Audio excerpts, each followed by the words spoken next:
Combien de fois avons-nous observé un événement de notre existence et l'avons instantanément qualifié de catastrophe? Combien de fois cette même catastrophe s'est-elle transformée en bénédiction dissimulée? La réalité est crue. Nous ne possédons jamais la sagesse suffisante pour juger la vie au moment précis où elle se manifeste. Ce qui apparaît comme une défaite aujourd'hui prépare peut-être notre ascension vers quelque chose d'infiniment plus grand demain. Cependant, la majorité d'entre nous manque de la patience nécessaire pour attendre et observer. Il y a longtemps, au cœur d'une région montagneuse de l'Inde, existait un village modeste. Des champs de blé ondulaient sous le vent, des vergers de manguiers parsemaient le territoire, et une rivière cristalline coulait près des habitations. L'existence y était élémentaire. Les habitants cultivèrent la terre, partagèrent des récits sous les anciens banyan, et évaluaient leur statut selon leur possession matérielle. Parmi ces villageois vivait un fermier ordinaire. Il n'était ni fortuné ni influent. Sa demeure, construite en terre et en paille, respirait l'humilité. Il y résidait avec son épouse, une femme dotée d'une grande bienveillance, et leur fils unique, un jeune homme vigoureux qui labourait chaque jour aux côtés de son père. La famille possédait peu. Un petit terrain, un vieux bœuf pour le labour, un chien fidèle montant la garde la nuit, quelques vaches fournissant juste assez de lait. Mais une possession transcendait toutes les autres, un cheval. C'était une créature exceptionnelle. Grand, puissant, avec un pelage luisant et des yeux perçants débordant d'intelligence. Le fermier l'avait élevé depuis son plus jeune âge. Au fil des années, ce cheval avait dépassé le statut d'animal. Il était devenu un membre de la famille. Ce qui distinguait véritablement ce fermier de ses pairs n'était pas sa richesse, mais son essence même.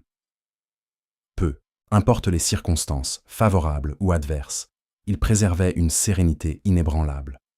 Quand la sécheresse frappait et que les récoltes se desséchaient, il ne maudissait pas le ciel. Quand l'abondance arrivait, il ne se glorifiait pas. Il travaillait, priait et acceptait chaque événement avec une tranquillité profonde. Il répétait constamment : qui peut affirmer ce qui est bénéfique et ce qui est nuisible? Seul le temps révèle la vérité. Tout survient pour une raison. Demeurez patient, restez reconnaissant et préservez votre foi intacte. Les villageois ne le comprenaient jamais. Ils le trouvaient excentrique. Certains murmuraient qu'il était un insensé. Un jour, la nouvelle du magnifique cheval parvint à un marchand prospère qui traversait régulièrement la région. Cet homme vint observer l'animal et fut saisi d'admiration. Il proposa immédiatement au fermier un sac rempli de pièces d'or, une fortune capable de nourrir la famille pendant des années. Les villageois se rassemblèrent, les yeux brillants d'envie. Ils chuchotaient : seul un fou refuserait une telle opportunité. Mais le fermier secoua calmement la tête et déclara : ce cheval n'est pas qu'une bête pour nous. C'est un membre de notre famille. Je ne peux le céder à aucun prix. Le marchand augmenta son offre, puis il la tripla. Le fermier demeura inflexible.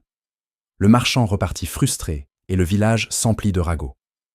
Quel homme déraisonnable, clamait-il. Il aurait pu devenir l'homme le plus riche du village. Maintenant, il resterait pauvre à jamais. Il avait sa chance unique et l'avait gaspillée. Le fermier ne répliqua rien. Il retourna simplement à son champ et poursuivit son labeur. Quelques jours s'écoulèrent, puis l'impensable survint. Un matin, le fils se rendit à l'écurie. Elle était vide. La corde était détachée. Le cheval avait disparu. Nul ne savait comment ni où. Le fermier et son fils le cherchèrent désespérément, dans les champs, le long de la rivière, aux confins de la forêt, dans les villages adjacents. Aucune trace. Le cheval s'était volatilisé. Les villageois secouèrent la tête avec satisfaction. « Nous te l'avions prédit », murmurait-il. « Tu aurais dû accepter l'offre du marchand. Maintenant, tu n'as rien. Ni cheval, ni argent. Quelle perte irrémédiable !» Ce soir-là, le fils était anéanti. Il s'assit près de son père, le cœur lourd. « Nous avons perdu notre compagnon le plus précieux. Comment peux-tu rester si impassible ?» Le fermier posa sa main sur l'épaule de son fils et murmura : « Mon fils, ce qui ressemble à une perte aujourd'hui ne l'est peut-être pas demain. Ne sois pas si prompt à qualifier cela de catastrophe. Il existe du bien et du mal en toutes choses. Seul le temps révèle la véritable nature des événements. Tout survient pour une raison. Demeurez patient, restez reconnaissant et préservez votre foi intacte. » Le fils ne comprenait pas les paroles de son père, mais il lui faisait confiance. Il essaya de rester patient. Une semaine passa, puis l'incroyable se produisit. Tôt le matin, alors que le brouillard enveloppait encore les champs, le fils entendit le galop. Il courut dehors. Ses yeux s'écarquillèrent. Le cheval était revenu. Et derrière lui galopaient 5 chevaux sauvages, puissants, indomptés, magnifiques. Le cheval avait découvert un troupeau dans la forêt et les avait ramenés. Le village explosa de joie. Les mêmes gens qui l'avaient traité de fou l'appelèrent maintenant l'homme le plus chanceux du monde. 6 chevaux. Il serait plus riche que le marchand lui-même. Les villageois dansaient, criaient, félicitèrent le fermier. Mais le fermier sourit tranquillement et dit à son fils : « Ne célèbre pas trop tôt, mon fils. Nous ne savons pas encore ce que cela apportera. Ne jugeons pas ce moment non plus. Seul le temps le dira. » Les villageois le regardèrent avec incrédulité. Comment pouvait-il rester si détaché face à une telle fortune ? Quelques jours plus tard, le fils, impatient de dresser ses chevaux sauvages, monta l'un des étalons les plus robustes. L'animal se cabra violemment. Il se tordit, se convulsa, puis le projeta au sol avec une force brutale. Il y eut un craquement sinistre. La jambe droite du fils était cassée en 2 endroits. Le guérisseur du village accourut. Il remit l'os en place, l'enveloppa fermement, mais son diagnostic était clair. Plusieurs semaines de repos seraient nécessaires. Et peut-être marcherait-il toujours avec une légère boiterie. Les villageois secouèrent la tête avec commisération. Ces chevaux sauvages n'ont apporté que le malheur, disait-il. L'avidité du fermier pour en posséder davantage a coûté cher à son fils. Allongé dans la douleur, le fils regarda son père avec des yeux pleins de questions. « Père, était-ce censé m'arriver aussi ?»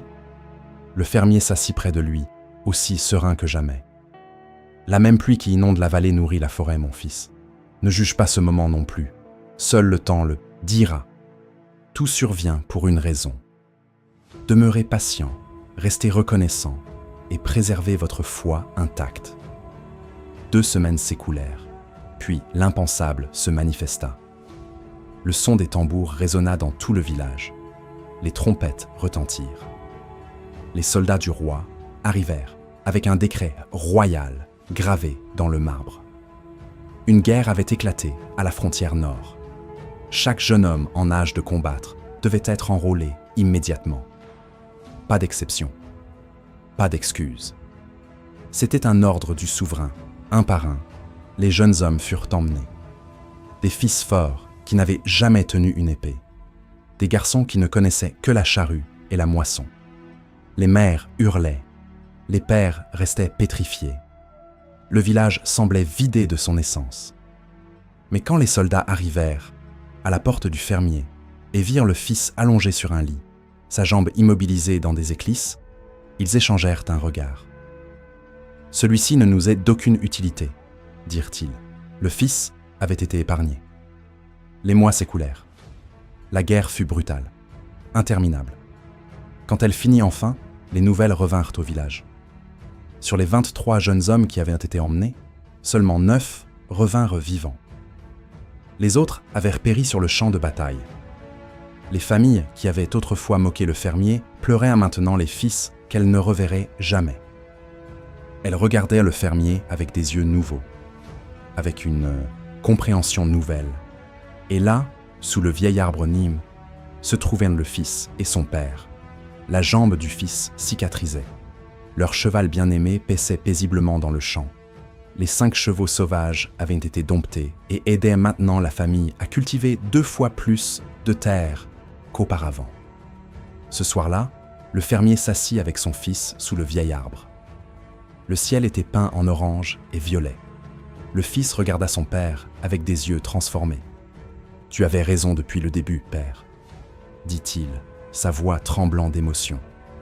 Chaque fois que je pensais que tout s'effondrait, quelque chose de nouveau commençait en réalité.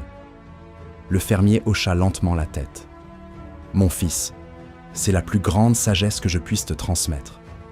Ne célèbre jamais trop tôt et ne pleure jamais trop profondément. La vie est comme une rivière.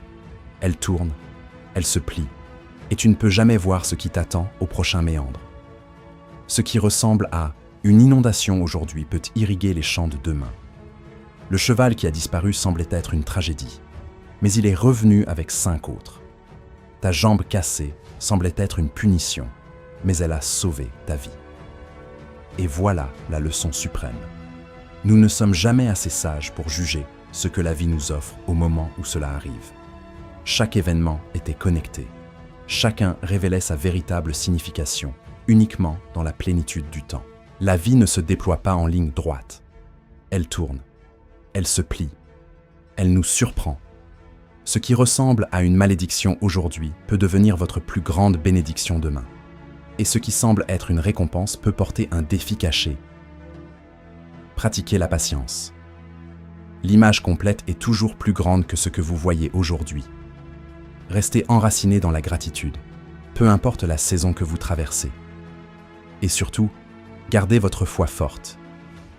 Même dans les moments les plus sombres, quelque chose de significatif se déploie. Pensez à votre propre vie. Combien de fois quelque chose s'est-il mal passé et vous avez cru que c'était la fin? Vous avez perdu un emploi, échoué un examen, traversé une rupture, affronté un revers financier. En ce moment, il semblait que le ciel s'effondrait. Mais des mois ou des années plus tard, vous avez regardé en arrière et réalisé que ce revers même vous avait propulsé vers quelque chose de bien meilleur. Une nouvelle carrière, une relation plus forte, une compréhension plus profonde de vous-même. La vie n'est pas un seul chapitre, c'est un livre entier. Et personne ne peut juger un livre en lisant une seule page. Alors, la prochaine fois que quelque chose vous secoue, prenez une profonde respiration et rappelez-vous, seul le temps le dira. Soyez patient, soyez reconnaissant, gardez votre foi forte. Ne célébrez pas trop tôt, ne pleurez pas trop tôt. La vie a une façon de renverser les choses. Attendez le soir pour voir à quel point la journée a été splendide. Tout arrive pour une raison. Demeurez patient, restez reconnaissant et préservez votre foi intacte. Et maintenant, j'aimerais vous poser cette question. Pensez à un moment de votre vie où vous avez cru que tout était perdu, que c'était la fin.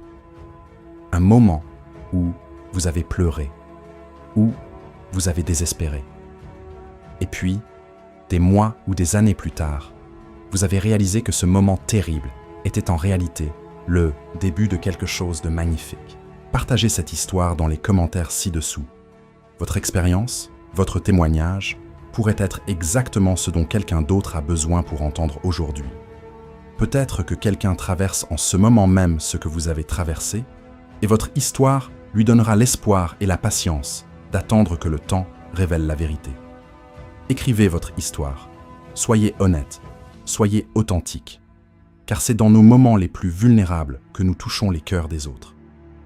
Et si ce message vous a touché, si cette sagesse du fermier résonne en vous, partagez cette vidéo avec quelqu'un qui en a besoin. Abonnez-vous à notre chaîne pour ne manquer aucune histoire qui pourrait transformer votre perspective sur la vie. Merci de m'avoir écouté. Jusqu'à la prochaine fois, demeurez patient, restez reconnaissant et préservez votre foi intacte.